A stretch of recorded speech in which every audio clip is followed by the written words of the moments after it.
After I collapsed during a staff presentation, the paramedic said, "We tried every number, no answer, no one came." But that night, my sister tagged me in a photo, celebrating family without the drama. I did not comment. 4 days later, still on 4, my phone lit up. 73 missed calls and a text from my dad.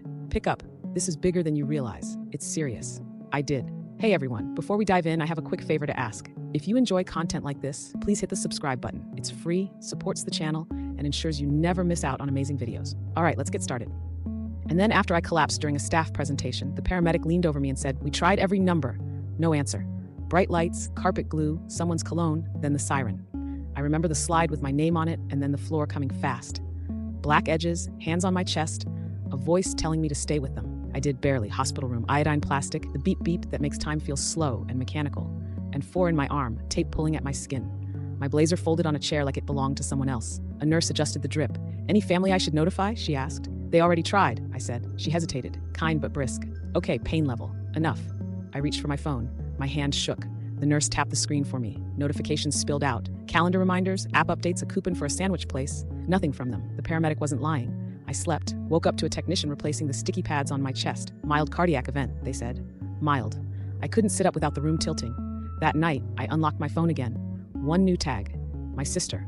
A photo of her with our parents at a backyard table. Ring light glow, matching sweaters. Caption, "Celebrating family without the drama." I stared. The date stamp was today. They knew the paramedics had called.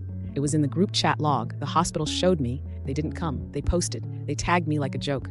I didn't comment. I turned the phone face down. The monitor kept time. Someone laughed in the hallway. The laughter felt far away, like a TV in another apartment. The next morning, a resident ran through my labs. Stress probably played a role. He said, "You need rest. Set boundaries." He had no idea what the word boundary meant at my house. At my house, boundary means you're selfish. I dozed, woke, drank bad water. The nurse offered to call again. "Don't," I said. "You sure?" "Yes." Day 4. Afternoon light made the room look like a waiting room from a DMV. I picked up the phone, thumb hovering. It buzzed so hard I dropped it. 73 missed calls. My sister, my mom, my dad. A cluster of texts loaded at once, like a dam breaking. From Dad. "Pick up. This is bigger than you realize. It's serious." Bigger than what? Bigger than the ambulance. Bigger than the EKG still taping my chest. I opened the message thread. "No. Are you okay?" "No. What happened?" "Just pick up. It's serious." I scrolled up in the group chat. Photos of a charcuterie board, a boomerang of champagne, a selfie with the caption, "Blessed." My name tagged under a photo of a cake. They left a laughing emoji on my tag. They love jokes when the bill is paid. I tapped my banking app out of reflex, like touching a bruise. The screen loaded a list of autopays and shared accounts with familiar names attached. Their lines, not mine. Their plans, their subscriptions, their emergencies, all flowing through me. Quiet sponsor. The nurse came back with a cup of ice. "Someone texted again," she said, nodding at my phone. "Who?" "Dad, what did he say?" She read it gently, as if quoting a doctor's order. "It's serious." I felt something slip into place. Not a scream, not anger, dead calm, a door closing without a slam. I typed nothing. I watched the heart rate number blink. A small green metronome that didn't care about family posts or missed calls. I turned the phone over and let it buzz against the plastic tray. No apology. No. "How are you?" Just panic. Not for me. For access. I breathed in, out. I looked at the IV, the tape, the bruise forming under it. I looked at my folded blazer, at the presentation notes I'd never finish. And then I looked back at the banking app, at the names hanging off my accounts like ornaments, at the manage buttons I'd never pressed. The nurse dimmed the lights. "Try to sleep," she said. "I will," I said. I didn't.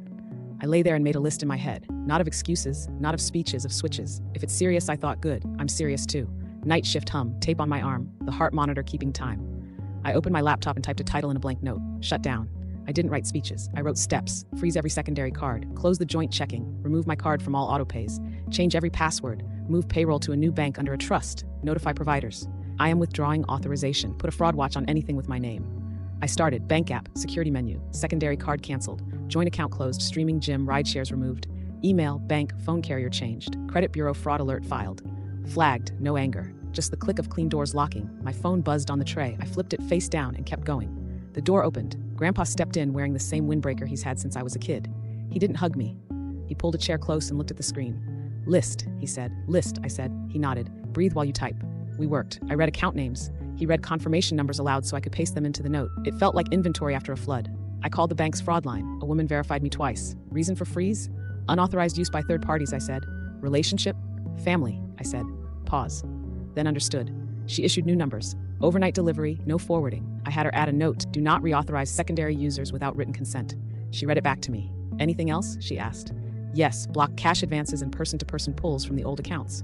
Done. Grandpa slid a pen onto the tray. Write the date next to each step. Paper remembers differently than screens. I wrote dates, times, initials for every rep. 2 more calls. Insurance provider, remove me as payer for a policy on a vehicle I do not drive. Utility company, revoke the backup card on file. Both reps tried the same script. Are you sure? It may interrupt service. I said yes, that was the point. I emailed my HR rep from the hospital room. Subject: direct deposit update effective immediately. Body, new routing details attached. Please confirm receipt. Footnote, replace emergency contacts with one name only. Grandpa. HR replied in 9 minutes. Confirmed. Tomorrow's transfer will route to the new account. Emergency contacts updated. Grandpa leaned back. What about medical access? I opened a second list. Access control. Remove all relatives from clinic portals. Set 2-factor authentication. Put a note on my chart. Information only to patient and listed proxy. I called the hospital desk. Hi, I need to revoke all verbal permissions. The clerk asked for my code word. I gave it. Any exceptions? 1, my grandfather. She added the note. You're set. Grandpa watched me type. Lawyer. Next, I said. He called his guy. Put him on speaker. A calm voice. No fluff. He asked 3 questions. Who has used your money? Where are you listed? Who believes they speak for you? I answered. He answered back with actions. Tonight, I'll draft a cease and desist prohibiting contact with your providers. We'll file fraud watch notices with each bank and a notice to any landlord where your name appears. We'll add a property transfer block. If any asset you've co-signed tries to move, it freezes. Payroll's already moving. I said, good. We'll create a small holding trust for incoming deposits, new bank, new routing, no shared access. I'll send the documents to your email in 15 minutes. He did. We e-signed. Grandpa checked each box before I clicked. The phone vibrated and vibrated. Dad, Mom, Ava, I didn't answer. I kept the note open and added one more item. Document everything. Screenshots, email receipts, call logs, a folder named proof. The doctor came by to check the monitor. He glanced at the laptop. Work housekeeping, I said. Try not to spike your heart rate. I'm lowering it. He smiled in a way that said he didn't understand, but he wouldn't argue. At noon the next day, the first real shock hit their side. I know because my voicemail filled in minutes. I didn't listen. I let the transcripts populate. Ava, my card isn't working. The rent portal says decline. I need you to fix this. Mom, the pharmacy says the backup card failed. They can't release my meds. Can you call them? Dad, pick up. We need to coordinate. You can't shut down without a transition plan. Transition plan, like I owe them a handover. I typed instead of talking. Notify landlord. I am not party to Ava's lease. Remove my email from her emergency contact form. Request written confirmation of removal. I sent the emails. I CC'd the lawyer. He replied, received, I'll follow with certified letters. I opened my old Venmo and PayPal and closed them. Closed the backup checking I had forgotten existed. Moved what little was there to the new bank and set the old one to no external transfers. Canceled, removed, changed, flagged. Grandpa left to get coffee. When he came back, he brought a small notebook. Write 1 sentence you can say if they corner you on the phone, he said. No improvising. I wrote, all financial access is revoked. Do not contact my doctors. All communication goes through counsel. He nodded. Say only that, then hang up. The hospital discharged me that afternoon. Grandpa drove. I left with paperwork, a bruise, and the notebook in my pocket. At home, I placed my old wallet in a drawer and slid the new card into a small zip case. New bank app on the front screen. Old bank app hidden 3 swipes over. I called Ava once, not for a fight, for the script. She picked up mid-cry. Finally, do you know what you've done? I can't. All financial access is revoked. Do not contact my doctors. All communication goes through counsel. You're ridiculous, she said. You're punishing us. Click. Dad called. I let it go to voicemail. The transcript popped up. You are jeopardizing your mother's health and your sister's housing. We can't do this right now. We need a plan. I filed it under proof. Mom texted, please don't be cruel. I'm scared.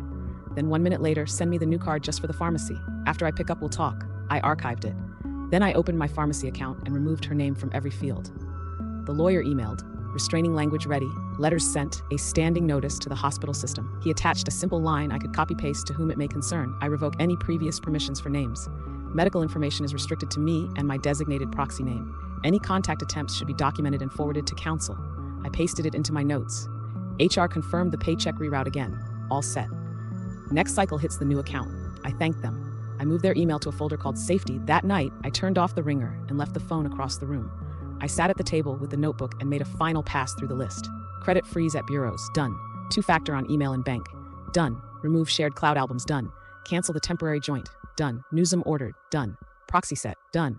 I didn't post anything. I didn't subtweet. I wasn't trying to win an argument. I was pulling the plug on a machine that ate me. The next morning brought the first escalation. A call from the clinic front desk.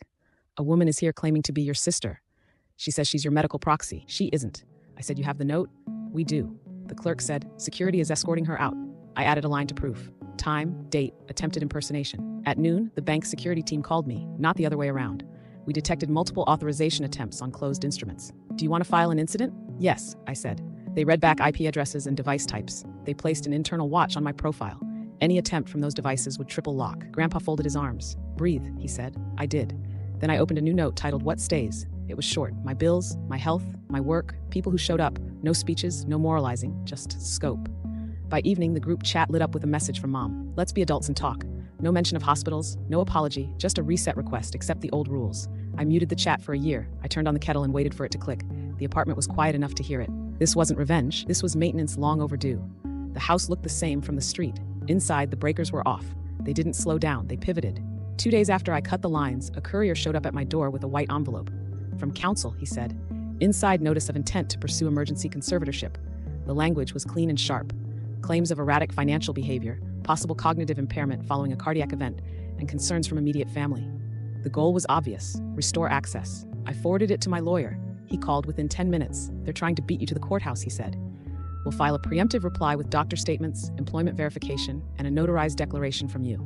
Grandpa faxed whatever needed faxing from his kitchen like it was 1998. My doctor wrote a line I keep rereading because it's so simple.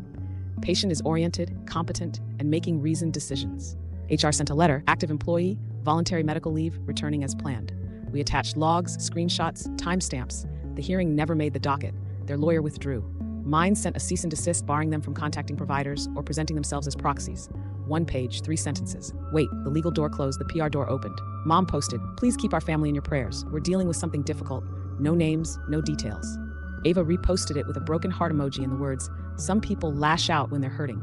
Comments rolled in. "You're so strong, family first. He'll come around." A friend from high school DM'd me a screenshot. "Is this about you?" she asked. I didn't answer. 10 minutes later, she sent another, an old tag from the day I collapsed. "Celebrating family without the drama." Side by side with Ava's pity post caption on the thread. So, where was this energy when he was in a hospital bed? That took off. People dug. The internet has a mean talent for timelines. They found the backyard photo, the charcuterie board, the tag under their jokes, the brand collabs on Ava's page. It turned quick. Yikes, the math isn't mate. This looks like exploitation. Ava locked her comments, then she disappeared the feed. Dad called twice, then HR at his firm called him. I know because he left a voicemail tight as piano wire. "You've embarrassed this family. You've caused real damage." He never once said my name next to the words, "Are you okay?" Later, a cousin texted me that he'd been placed on leave. Cousin added a shrug emoji like that softened anything. Ava tried a last-minute reconciliation arc. She recorded a shaky video at dusk. Makeup smudged, hoodie up. Mental health is complicated. She said, "We're not perfect. We're trying to help my brother, but he's pushing us away. We forgive him." She never said, "What for?" The comments split. Half sympathy, half smoke. Someone pasted my mom's prayers post under Ava's video and asked, "Is this about the same brother you tagged during family day without the drama?" Another posted the photo of my name under a sponsor sticker. Brands started quietly untagging her. 2 unfollowed on the same afternoon. Small tremors, real consequences. Then came performance art, a staged album on Facebook. My parents and Ava in front of their house with a rented U-Haul. Boxes labeled kitchen, memories, hope. Caption, "Starting over hurts, but family is forever. We're keeping a room ready." In the last photo, Ava held a framed picture of me at age 9, bowl cut and missing tooth under it. "Come home." It felt like ransom by nostalgia. I didn't comment. I documented. My lawyer texted, "Do not engage online." I replied. Wasn't planning to. I posted one thing, a photo of an empty kettle on my stove with the caption, "Restraint isn't silence, it's discipline." No tags, no thread. Said it and forgot it. The next shift came through the bank. Security called me before I called them. We flagged a series of attempts to authorize a transfer from an inactive backup account. The agent said, "Device matches one used on your profile in the past. Name on the request?" I asked. She gave it. I wrote it in my notebook. Date and time. I filed a police incident. Not charges, not yet, just a fraud report with the printout attached. The bank added an internal note. Auto lock on any future attempts from listed devices. Quiet tripwire. That night, Mom texted me part legal, part plea. "We can fix this as a family. You made your point. We need to coordinate bills until we transition." I saved it to the folder called Proof and muted her. In the background, little details started breaking. Ava's landlord sent an email to the emergency contact on file, me, about unpaid rent and a pending notice to quit. I forwarded it to my lawyer with 2 words, "Not mine." He replied with a formal letter to remove my contact, referencing their earlier threat of conservatorship. Landlord acknowledged removal within an hour. A neighbor told Grandpa he'd seen Dad loading a filing cabinet into his truck at night. Grandpa raised an eyebrow. "Let him file," he muttered. We had already placed a property transfer alert with the county for anything tied to my name. If they tried to move paper I'd co-signed, it would freeze automatically. Procedure, not drama. A cousin, one of the few who sits out of the performance, called to say, "Mom was telling people I'd had a breakdown." He sounded tired. "I don't know why she's doing this," he said. "Because access is gone," I said. He sighed. "You want me to pass anything along?" "No," I said. "There's nothing to pass." The hospital mailed me a formal confirmation. Proxies revoked, portal locked, except for me and Grandpa. It felt like a small fence in a huge field. I put the letter in a folder labeled safety next to HR's note and my direct deposit confirmation. Paper is clean. Paper doesn't argue. A week in, the group chat went from frantic to empty. Last message was, "Mom, let's talk like adults." It sat there under a photo of Sunday candles and a caption about soup. No one liked it. No one wrote back. I archived the chat. The old me would have drafted a long message explaining everything. The new me said a sentence. All financial access is revoked. Do not contact my doctors. All communication goes through counsel. I kept my phone on low. I learned to let the kettle click when it's ready without standing over it. I kept making lists, not to fantasize about revenge, but to tie off threads. Remove my email as recovery on their accounts. Done. Lock old cloud albums. Done. Newsome picked up. Done. Address change file. Done. The quiet didn't feel empty. It felt accurate. When noise bubbled up, another anonymous number, another vague post, I didn't run toward it with a fire extinguisher. I wrote down the time, took a screenshot, and put it in proof. There's a moment I keep replaying only because it proves the point. Grandpa and I were in his kitchen. He poured coffee, my phone lit up face down and then went dark again. He said, "You don't have to look." "I'm not," I said. He nodded. "Good." The machine was off. They kept flipping the switch on their end and wondering why the lights didn't come back. That's not my problem anymore. A courier handed me a white envelope, emergency conservatorship. We answered first. My doctor's note, oriented, competent. HR's letter, active employee. My declaration, call logs. Their petition never hit the docket. My lawyer sent a cease and desist to stop them from contacting providers. The hospital locked my chart. Proxy equals grandpa only. They pivoted to PR. Mom's please pray post. Ava's teary video about someone lashing out. Old tags resurfaced. Family without the drama on the day of my collapse. Comments flipped. Brands stepped back. Ava locked her feed. Security flagged authorization attempts from an old backup account. Same device as before. I filed a police incident. The bank set an autolock. Ava's landlord emailed me, still listed as emergency contact. My lawyer removed me in writing. Done. The group chat fell quiet after one last line. Let's talk like adults. No apology. No how are you. I archived the thread and finished the switch-offs. Credit freeze. Cloud access closed. Recovery emails changed. Paper folder, safety. Digital folder, proof. New apartment, new bank, new number. One emergency contact. No shared anything. I set one sentence for every call. All financial access is revoked. Do not contact my doctors. All communication goes through counsel. I used it twice. Then I stopped answering. I posted once, a kettle on the stove. Caption, restraint isn't silence. That was enough. Days got simple. Pay my bills, cook, walk, sleep. The chest pressure eased. The phone stayed still. On the inside of my door, a list. Don't cosign. Don't float it this month. Don't explain boundaries. Eat, rest, move. Call the people who showed up. This wasn't revenge. It was survival. And survival sounds like this. Quiet,